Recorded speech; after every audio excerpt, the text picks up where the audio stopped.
Hollywood sabote volontairement ses effets spéciaux. Ils étaient bien meilleurs il y a 20 ans, et les studios le savent parfaitement. Et pourtant, Disney, DC ou Marvel continuent à nous sortir des films avec des effets visuels qui ressemblent à ça.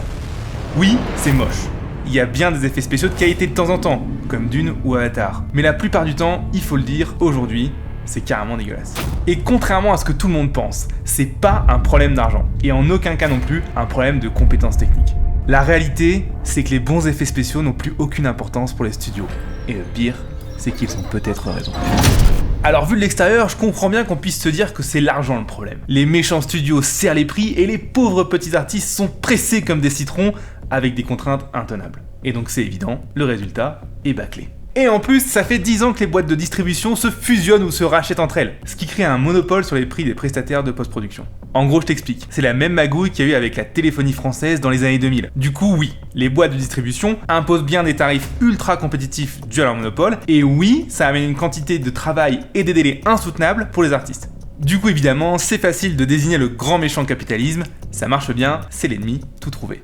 Mais, malgré tout ce que je viens de dire, ce n'est pas pour ça que les effets spéciaux d'aujourd'hui sont moches. Pourquoi ? Parce que même avec les conditions exécrables imposées par les boîtes de distribution, les studios arrivent encore à nous sortir des petits bijoux. Regarde Pirates des Caraïbes ou encore plus récemment Life of Pi. Leur production des VFX, elle a été sous-payée et un véritable calvaire. Et pourtant, ils font partie des meilleurs effets spéciaux réalisés jusqu'aujourd'hui. Mais alors pourquoi ? Eh bien en fait, la vraie cause, elle est bien plus pragmatique. Entre 1995 et 2005, on sort doucement des effets spéciaux réalisés avec des maquettes. Une miniature. Une miniature, c'est réaliste visuellement. Normal, elle est construite en vrai. Et les images de synthèse de l'époque, elles doivent souvent se mixer avec. Et donc là, elles ont intérêt à être parfaitement réussies parce que sinon, elles font tâche à côté. Et en plus, le public de l'époque, il est ultra habitué à la miniature. Donc la moindre image calculée par ordinateur qui sort du lot, ça se voit tout de suite. Et le public, il trouve ça impardonnable. Mais, au fur et à mesure du temps, la création numérique, ça rend les productions moins chères et plus flexibles. Bah ouais, créer un style en 3D, c'est beaucoup moins long et moins cher que de le faire en vrai en miniature. Et en plus, tu peux le changer jusqu'au dernier jour de ta projection. Et donc, doucement mais sûrement, les maquettes deviennent délaissées pour être entièrement faites en images numériques. Et donc le problème de mixer les images de synthèse avec elles disparaît. Faire matcher de la 3D avec de la 3D, c'est beaucoup plus simple. Et donc petit à petit, les VFX se permettent d'être moins bons. Et donc l'audience se met aussi petit à petit à grandir avec des effets spéciaux qui sont faits en 3D et non plus en miniature, et aussi de moins en moins bons. Ce qui fait que leur goût, leurs exigences diminuent peu à peu. Alors tu te dis certainement, ah mais putain, ces boîtes de prod c'est vraiment des putains de rats sans déconner. Toujours à couper là et à essayer de gratter le moindre sou. Parce que quand même, sans déconner, les miniatures c'était quand même vachement mieux que la 3D, non ? Mais mets-toi à leur place 30 secondes. L'investissement pour réaliser un film c'est colossal. On parle de plusieurs centaines de millions de dollars là. Et cet argent il est souvent emprunté. Donc, pour le studio, être rentable, c'est pas bonus, c'est vital pour eux. Donc s'ils ont une solution moins chère et plus flexible, ils sautent dessus. Et ça, c'est justement ce qui amène un autre changement dans les productions, les projections test. Toujours dans cette idée de diminuer le risque de l'investissement initial, les boîtes de distribution se mettent à organiser des projections tests pour mesurer la réaction de leurs spectateurs. Et là, les gars se rendent compte de deux choses. La première, c'est qu'un bon effet spécial, ça ne sert à rien. Il faut juste qu'il ne soit pas immonde. Mais sinon, ça ne change en rien à quel point quelqu'un a apprécié le film. Et le deuxième, c'est que grâce à la 3D, ils peuvent itérer sur plusieurs versions d'un plan ou d'un shot pour avoir la meilleure réaction possible de l'audience. Et donc, c'est ce qu'ils font. Et comprends-moi bien ici, les budgets pour les effets spéciaux restent les mêmes. C'est juste qu'on est en train de shifter d'une production pour faire de la qualité à une production qui veut faire de la quantité. Ils vont même aller jusqu'à commander plusieurs versions d'un même plan ou faire retake sur retake sur retake parce que pour eux, avoir le plan parfait, ça n'a pas de sens. S'il est passable, ça suffit. Alors autant en tester plein pour être sûr d'avoir celui qui résonne le plus avec le public test. Et encore une fois, ça se comprend parce que tu sais combien ça coûte un plan en 3D ? Alors pour te donner une idée, un plan similaire à ça là, c'est easy 5000 €. Attends, mais 5000 € pour 3 secondes là, tu déconnes. On pourrait croire, mais quand tu dois payer le modeler, le rigger, le FX artist, le rendering artist, le lighter, le compeur, tu te rends compte qu'il reste plus grand chose en fait à la fin. Et donc ça, c'est le deuxième point qui explique pourquoi les effets spéciaux d'aujourd'hui, ils sont plus moches qu'il y a 20 ans. Et c'est pas terminé. Parce que pour mettre tout le monde d'accord, il y a un acteur qui va arriver et qui va clouer le cercueil. Netflix. En fait, le fonctionnement de Netflix, il vient créer une toute nouvelle expérience pour le spectateur. Avec lui, on ouvre un soir et puis on cherche notre contenu parmi un catalogue de milliers de films, un peu comme sur YouTube. Et donc, pour la première fois, là, tu vas plus voir un film que t'attends depuis des mois à payer 13€ la séance dans une salle obscure optimisée, tu vois. Non, en fait, t'attends même plus les films. Tu découvres ce qu'il y a sur la plateforme le soir même. Et donc, en fait, pour la première fois, pour 5€ par mois, tu te mets à consommer du contenu cinématographique. Alors, c'est important de bien comprendre ce que ça veut dire. Jusque-là, un film, c'était considéré comme une œuvre, une réalisation unique. Mais sans le vouloir, Netflix, il a créé une branche du cinéma un peu bizarre où tous les films se ressemblent un peu et ils sont tous un peu... En fait, c'est normal, parce qu'ils ne sont plus uniques. Avec Netflix, on essaie d'avoir du contenu et non des œuvres. Et tu t'en rends bien compte, dans une stratégie de contenu, ce qui prime, c'est la quantité et non pas la qualité. Parce qu'en fait, tu veux juste faire assez pour que les gens restent sur ta plateforme. Contrairement à une œuvre où tu dois te foutre à 150% pour en foutre plein les yeux à tes spectateurs, tu vois.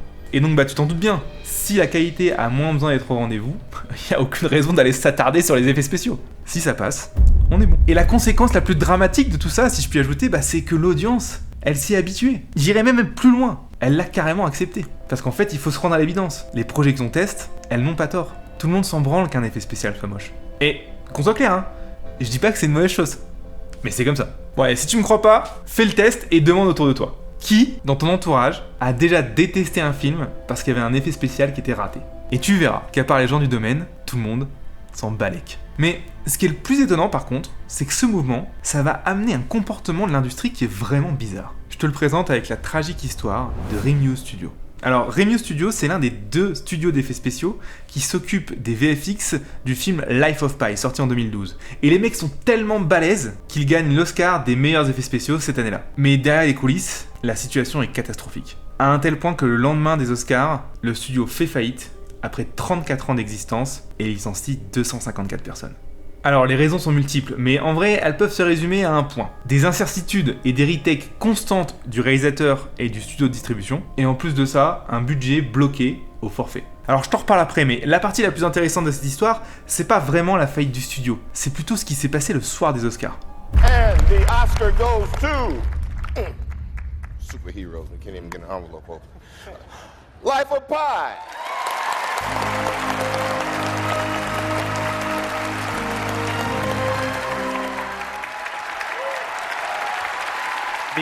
The irony is not lost on any of us up here that in a film whose central premise is to ask the audience what they believe is real or not real, most of what you see is, well, it's fake. That's a magical visual effects. I want to thank Gil Netter and Elizabeth Gabler and all those at Fox and Fox 2000 for realizing that sometimes it takes a risk to make something special, and Life of Pi was a risk worth taking. To our director, Ang Lee, you were an inspiration, and you made it an incredible journey for all of us. To David Womark, Mike Malone, and Tommy Fisher for making a wave tank that kept us from having to go out to the real ocean, and John Kilkenny for inviting all of us to the party in the first place. To my family for all the sacrifices they made. Gabrielle, I love you so much. To my children, Christopher, Thomas, Alexander, and Samantha, thank you for inspiring me every day. To my mom and dad, thank you for telling me I could do any crazy career choice I wanted. Finally, I want to thank all the artists who worked on this film for over a year, including Rhythm and Hughes. Sadly, Rhythm and Hughes is suffering severe financial difficulties right now. I urge you all to remember. Regarde-moi ces enculés. Ils viennent d'être forcés à licencier 200 personnes à cause d'une mauvaise gestion de la boîte de distribution et ils le coupent dans son discours pour se foutre de sa gueule. Bordel. Et tu penses peut-être que c'est exceptionnel ? Allez, je te montre une autre cérémonie avec le film Cats, qui est sorti il y a pas très longtemps d'ailleurs, pour que tu vois un peu l'ampleur du problème. As cast members of the motion picture Cats, nobody more than us understands the importance of good visual effects. Alors, en voyant ça, je trouvais ça un peu bizarre, donc j'ai creusé et j'ai regardé les 20 dernières cérémonies des Oscars pour les meilleurs effets spéciaux. Et à chaque fois, c'est pareil. Les gars sont coupés dans leur discours. Alors pour moi ici, le constat, il est limpide.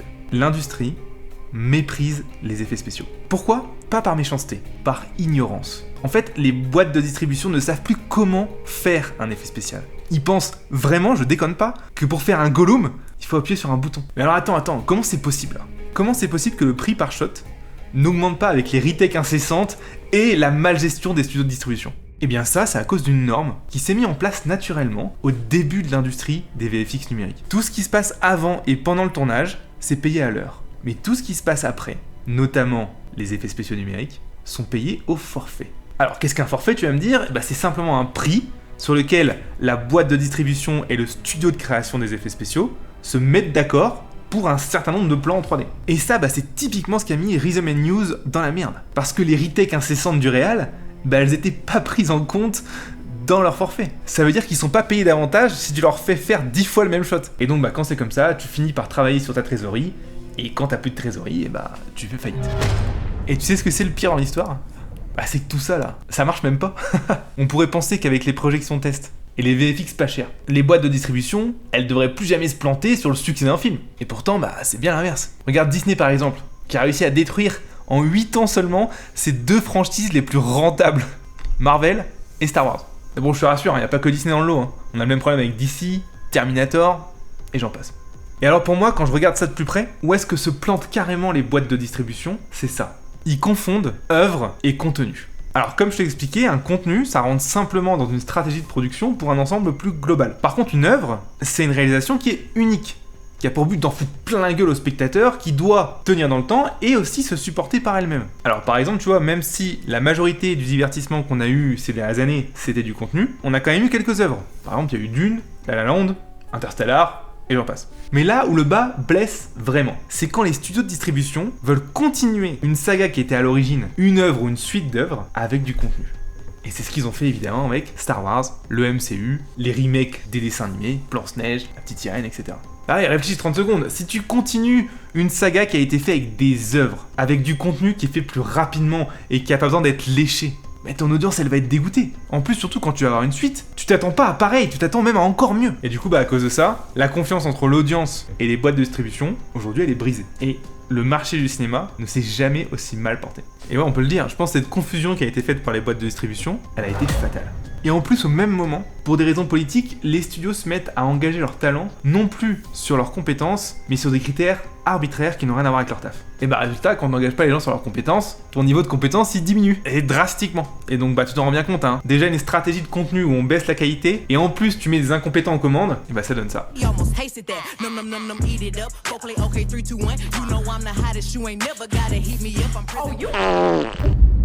Alors quand tu vois ça, tu dois certainement te dire que tu vis dans un monde de merde, et que la situation te paraît désespérée, surtout si un jour tu veux faire des effets spéciaux sur un film connu. Mais le tableau, il est biaisé. Reprenons ensemble l'histoire de Rhythm & News. Après leur faillite et leur humiliation aux Oscars, les artistes, ils ont voulu se révolter. Et ils avaient bien raison. Tu sais ce qu'ils ont fait ? Ils ont mis un carré vert à la place de leur photo de profil. Je déconne pas. Et là, je suis désolé, mais les artistes, vous êtes des blaireaux. À quel moment vous vous êtes dit que changer une photo de profil, ça allait avoir la moindre chance de faire évoluer les choses face à une industrie qui vous méprise et qu'en plus qui pèse des milliards ? Et évidemment, 10 ans plus tard, tu t'en doutes, la situation est bien pire et rien n'a changé. Et maintenant, le nouveau truc des artistes, c'est de vouloir créer une union. Et encore une fois, c'est une solution qui est ridicule, ça changera rien. On a l'exemple avec la saga Star pour les acteurs. Tout ce qu'elle a pu provoquer ces dernières années, c'est des arrêts de production, une chute de l'industrie tout entière, et d'ailleurs les VFX artistes l'ont payé très cher, et une arrivée de l'IA dans les scripts et les doublages bien plus rapide que prévu. Alors il y a un artiste 3D super connu qui a mis ce message sur Twitter, et il explique que la relation qu'il avait avec le studio Marvel, c'était vraiment comme une relation toxique. Et bien ma réponse à ça, elle est simple. Quand t'es dans une relation toxique, t'essaies pas d'arranger les choses, t'essaies pas non plus de la réparer, tu te casses. Et bien ici c'est pareil. Si tu travailles dans les effets spéciaux et que t'as vécu ce genre d'expérience, casse-toi, barre-toi. Les boîtes de distribution ne te méritent pas. Et tu vas me dire, t'es gentil mais pour aller où ? Et sans déconner, c'est ça qui est le plus beau. En fait, t'es dans ton petit monde et tu penses qu'il y a que le cinéma ou le jeu vidéo peut-être qui existe. Mais il y a tellement d'autres industries qui sont prêtes à te prendre pour le double de ton salaire et t'offrir des horaires décents. Tu veux un max de liberté créative ? Tu peux tester le storytelling médical. Tu veux pouvoir travailler sur des intégrations et la perfection du détail, taf en pub pour automobile. Tu vas te payer un maximum et laisser une trace réelle par en architecture. Et ça, c'est juste quelques exemples parmi des dizaines et des dizaines. On a besoin d'imagerie numérique partout. Et si tu rêves vraiment de réaliser tes propres films et effets spéciaux, et t'auras tout le temps et tout l'argent du monde pour réaliser tes propres projets et pas être emmerdé par une boîte de distribution, un producteur ou n'importe quel connard. Tu mérites mieux que des putains de stars qui te crachent à la gueule. Tu mérites des gens qui admirent ton travail et qui te font confiance pour te donner une créativité absolue. Tu mérites de travailler dans une industrie qui te respecte vraiment. Et à ce moment-là, tu seras maître à bord et tu réaliseras tes propres œuvres. Et tu vois, pour moi, c'est ça, être un vrai réalisateur.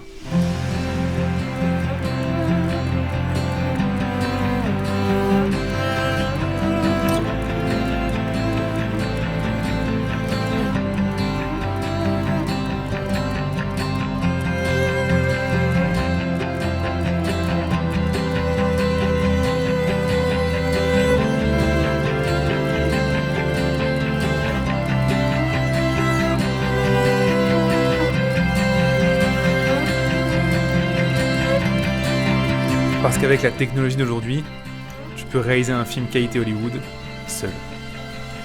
Mais encore, faut-il savoir comment faire.